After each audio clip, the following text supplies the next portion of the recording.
Now, I'm going to give you, first of all, a disclaimer, of course. So, I am not a lawyer, neither do I play one on the internet. I'm not an accountant either. I don't play one of those on the internet. And I'm not an insurance specialist, and I certainly don't play one of those on the internet either. So, this is all just Neil's opinion and should be taken lightly and with a liberal dose of salt. So, here is my opinion on liability. What I have discovered about the legal process, having owned a law firm, is this. Lawyers will go after the person with the deepest pockets and the easiest fruit to pick. That's what lawyers will go after. So, all things being equal, if there is any liability to be had for your product, then generally speaking, a lawyer will go after Amazon first. A lawyer will go after Amazon first. Then they will go after the manufacturer of the product, which could be some company in Australia, for instance, who you got the product and private labeled it from. Then they'll go after them. Then, depending on your own personal situation, they'll probably come after you. So there'll be a hierarchy of potentiality of lawyers coming after you. And that is something that is not very often talked about. But ultimately, law is just a business. That's all it is.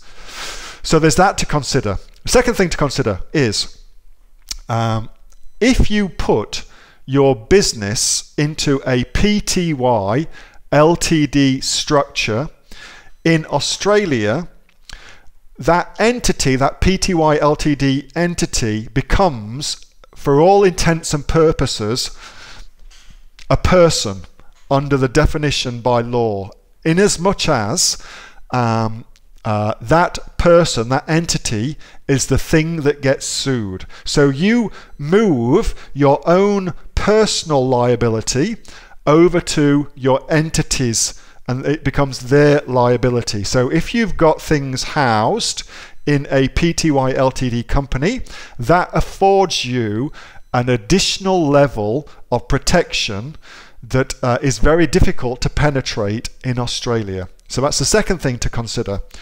Third thing to consider, and I'm not going to get into the ethics of anything I'm talking about either, okay? Because ethics is all based on what you think is right and wrong, and it's of no consequence really when it comes to the law. What's important is legal definitions. So the third thing to consider is insurance. And for insurance, the thing that you might look at is product liability insurance, and that is definitely a thing. It's a subset of public liability, but express insurance do it. Express insurance, I'll give you that. Don't send to all. And the other one that does it as well is Allianz, and Allianz is who I use for my insurance for business. Dun, dun, dun. And then somebody's going to ask me, Neil, how much does it cost? And the answer to that is it depends what you sell. So there's a big, huge difference between selling a ingestible product and a topical product, for instance, and a fluffy toy, for instance, and a kitchen goods, for instance. Massive difference between all those things for the insurer as far as the liability goes. That's the third thing.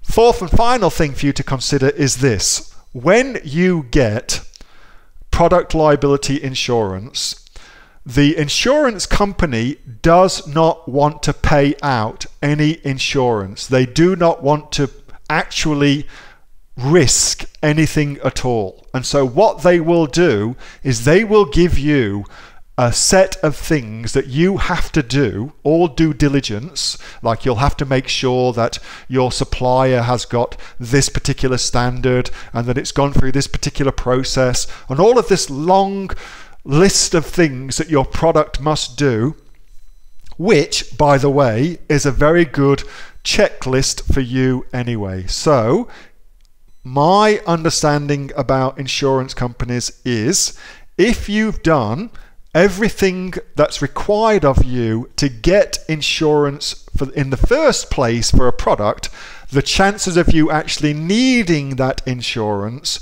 are very, very low. And that's why insurance companies make so much money, because they know how to mitigate risk.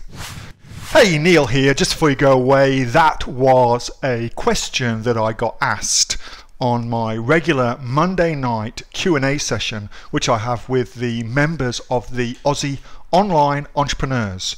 So if you're interested in joining us as an Aussie Online Entrepreneurs, then you can click on the link below to find out a lot more about that.